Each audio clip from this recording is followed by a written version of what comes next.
बच्चों, पिछले कल हमने लोकप्रिय कश्मीरी कवित्री ललदयद्ध के जीवन परिचय का अध्ययन किया था और उनके द्वारा रचित प्रथम वाक्य का व्याख्या की थी।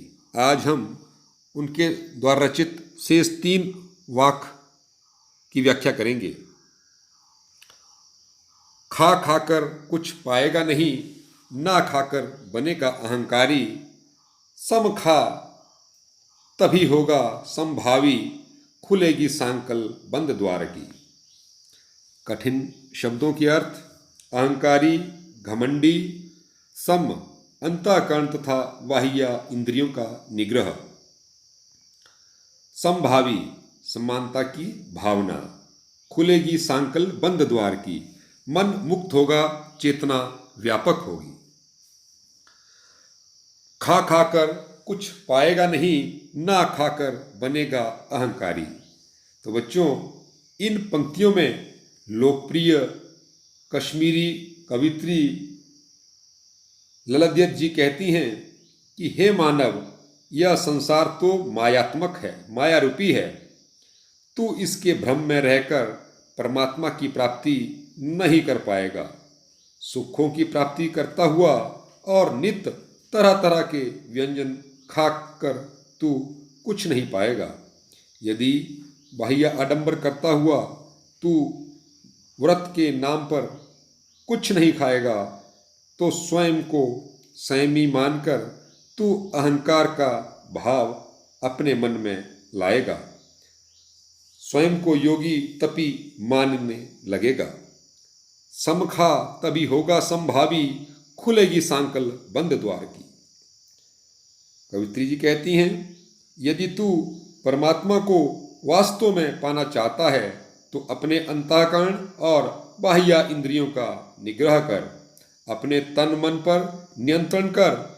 तब समानता की भावना तेरे भीतर उत्पन्न होगी और तभी तेरा मन मुक्त होगा। तेरे मन रूपी बंद द्वार की सांकल खुलेगी, तेरी चेतना व्यापक होगी, बाह्य आडंबरों से तुझे कुछ नहीं मिलेगा। आई सीधी राह से गई न सीधी राह, सुषुम सेतु पर खड़ी थी बीत गया दिन आह। जेब टटोली कौड़ी न पाई, मांझी को दूं क्या उतराई। कठिन शब्दों के अर्थ: गई ना सीधी राह, जीवन में सांसारिक छल छद्मों के रास्ते चलती रही। सुषुम सेतु, सुषुम्ना नाड़ी रूपी पुल। हठयोग के अनुसार शरीर को की 3 प्रधान नाड़ियां इंगला, पिंगला और सुषुम्ना में से जो नासिका के मध्य भाग ब्रह्मरंध्र में स्थित है। जेब टटोली, आत्मा लोचन किया। कौड़ी ना पाई, कुछ प्राप्त ना हुआ। मांझी, ईश्वर, गुरु या नाविक। उतराई, सत्कर्म रूपी मेहनताना। तो आओ बच्चों, अब व्याख्या कर लें। आई सीधी राह से गई न सीधी राह, सुषुम सेतु पर खड़ी थी बीत गया दिन आह। इन पंक्तियों में कवित्री जी कहती हैं, बहुत दुखी स्वर में कह रही हैं कि जब परमात्मा ने मुझे संसार में भेजा था तो मैं सीधी राह से यहाँ आई थी, पर मोह माया से ग्रसित होकर इस संसार में सीधी राह पर ना चली।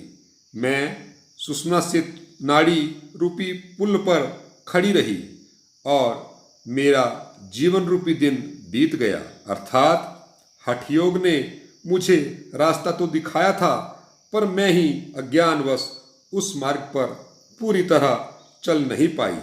मैं माया रूपी संसार में उलझ गई।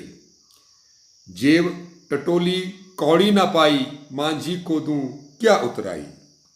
अब जब इस संसार को छोड़कर वापस जाने का समय आया है तो मेरे द्वारा आत्मलोचन करने से पता चला कि मैंने इस संसार से कुछ नहीं पाया, पर जीवन भर भक्ति नहीं की, इसलिए मुझे उसका फल नहीं दिया।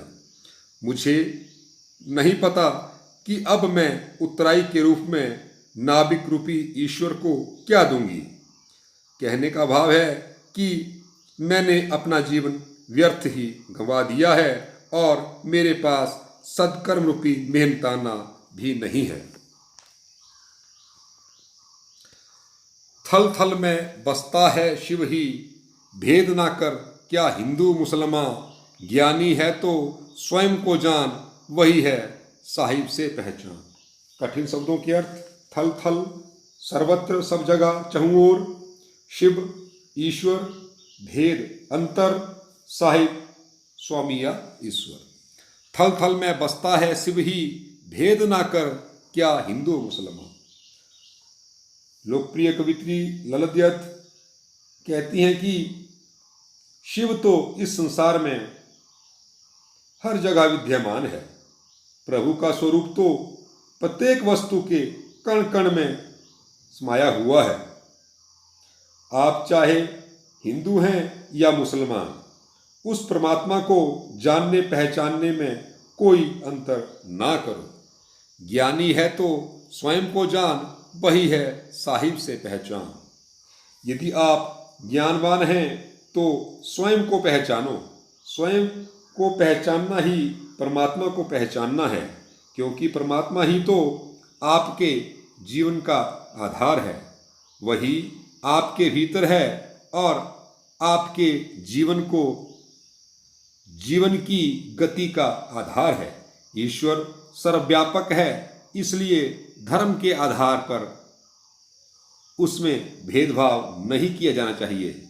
आत्मज्ञान ही सर्वोपरि है।